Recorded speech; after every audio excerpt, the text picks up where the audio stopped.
দুদিন হলো আমার ছেলে স্যারালাকটা শেষ হয়ে গেছে, তাই ভাবলাম আমি কিভাবে হোমমেড স্যারালাক বানিয়ে আমার ছেলেকে খাওয়াই সেই রেসিপিটা আজকে আপনাদের সাথে শেয়ার করব।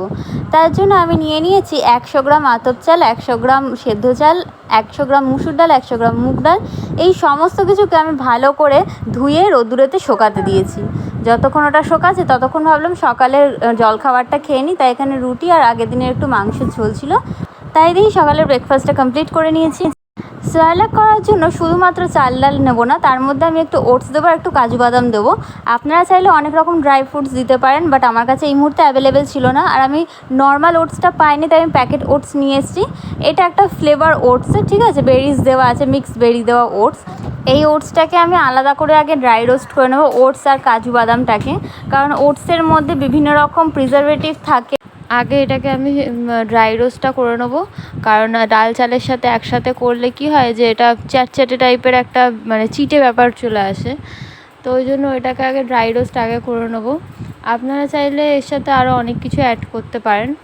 আমি এখন ওটসটা আগে দিয়ে দেবো। ওটসের মধ্যে ছোটো ছোটো ব্লুবেরি আছে দেওয়া, আপনারা ব্লুবেরিটা যদি পারেন তো আলাদা করেও রেখে দিতে পারেন, পরে অ্যাড করতে পারেন। এটা ব্লুবেরিটা ভাজার দরকার পড়ে না, কিন্তু আমার সময় খুব একটা নেই বলেই আমি ব্লুবেরি একসাথেই সব ভেজে নিচ্ছি।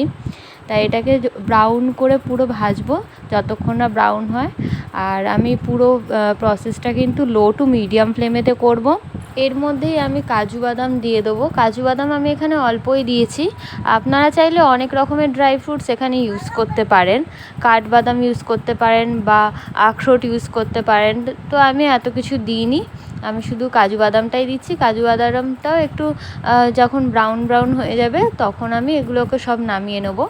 এটা একদম হালকাভাবে করব, এটা থেকে ওই চিটচিটে ব্যাপারটা যতক্ষণ না যাচ্ছে ততক্ষণই করব, এটাকে ড্রাই রোস্ট করব, নাহলে ক্রিস্পি ব্যাপারটা আসবে না। আর মিক্সিতে যখন আমি এটাকে গ্রাইন্ড করব তখন কিন্তু মানে পাউডার ফর্মেতে আসতে একটু প্রবলেম হয়ে যাবে, সেই জন্য এটাকে ভালো করেই ভাজতে হবে। দেখুন অলরেডি এটা ব্রাউন হয়ে গেছে সব কটাই।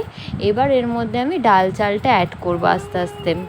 এই যেখানে ডাল চালটা পুরোটা শুকিয়ে রেখে দিয়েছিলাম শুকনো করে, এইটাকে আমি এবার দিয়ে দেবো একসাথে অ্যাড করব।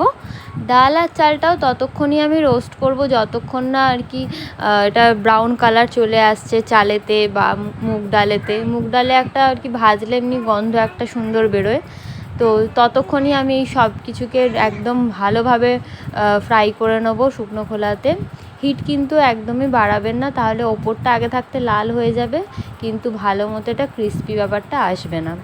তো এটাকে সুন্দর করে নাড়িয়ে চেষ্টা করবেন কন্টিনিউই একটু নাড়াতে, নাহলে তলাটা আগে ব্রাউন হয়ে যাবে, ওপরগুলো কিন্তু ঠিকঠাক ব্রাউন হবে না। এটা মানে অলরেডি একটা অরেঞ্জ ভাব চলে আসবে যখন আমি রোস্ট করব, হোয়াইটনেসটা পুরোটাই চলে যাবে এর মধ্যে থেকে। তো এটা মোটামুটি ভালোভাবে এখন আমার ভাজা হয়ে গেছে, এটা এখন আমি কড়াই থেকে নামিয়ে রাখবো। মোটামুটি এটা ব্রাউন হয়ে এসেছে, এবার ভালো করে নাড়িয়ে চাড়িয়ে আর একটু ভালো করে ভেজে নেব। ভাজা হয়ে গেলে আমি এটাকে ঠান্ডা হতে দেবো, কারণ গরম অবস্থায় মিক্সিতে করতে গেলে অনেক সময় মিক্সির ঢাকনা উড়ে যায়, তো সেই জন্য একটু গরম অবস্থায় করবো না, যখন একদম ঠান্ডা হয়ে যাবে তখন আমি মিক্সিতে এটাকে পাউডার করে নেব। তো আপনারা কিন্তু একেবারে মিক্সিতে যখন পাউডার হয়ে যাবেন সেটা একদম স্টোর করবেন না, এটা আমি এখন ঠান্ডা হতে দিয়েছি পাখার তলাতে। তো আমি যেটা বলছিলাম একবার মিক্সিতে করে ওটাকে কিন্তু স্টোর করবেন না, ওটাকে আগে ছাঁকনিতে ভালো করে চেলে নেবেন। চেলে নেওয়ার পর দেখবেন যে ভেতর থেকে অনেক দানা দানা বেরোচ্ছে, তো ওগুলোকে একটা অন্য বোলেতে রাখবেন, রেখে কী করবেন, যেটা পাউডার হয়েছে সেটাকে স্টোর করবেন। আবার ওই দানাগুলোকে আবার মিক্সিং জারেতে আবার ভালো করে গ্রাইন্ড করবেন, দিয়ে এরমভাবে না বারবার চেলেই আপনাকে নিতে হবে, নাহলে কী হবে দানাগুলো ভেতরে থেকে যাবে, সেগুলো কিন্তু খাওয়ার সময় ঠিকমতো আর কি রান্নাটা হবেও না, আর ওই রকম অবস্থায় খাওয়ালে কিন্তু বাচ্চার পেটে ব্যথাও হতে পারে, পেট খারাপও হতে পারে। তো সেই জন্য আপনাকে দেখতে হবে। এই যে দেখুন আমি এখানে পাউডার করেছি, কিন্তু এইটা কিন্তু পুরোটা এখন অবধি ঠিকঠাক পাউডার ফর্মেতে হয়নি, মানে পাউডার হয়েছে কিন্তু এর মধ্যে এখনও দানা থেকে গেছে। তো এইটাকে এবার আমি ভালো করে চালনিতে চেলে নেব। তো যে প্রসিডিওরে বললাম সেই প্রসিডিওরে আপনারা করে এটাকে 15 দিন বা 1 মাসের জন্য এরমভাবে রেডি করে আপনারা স্টোর করে রাখতে পারেন।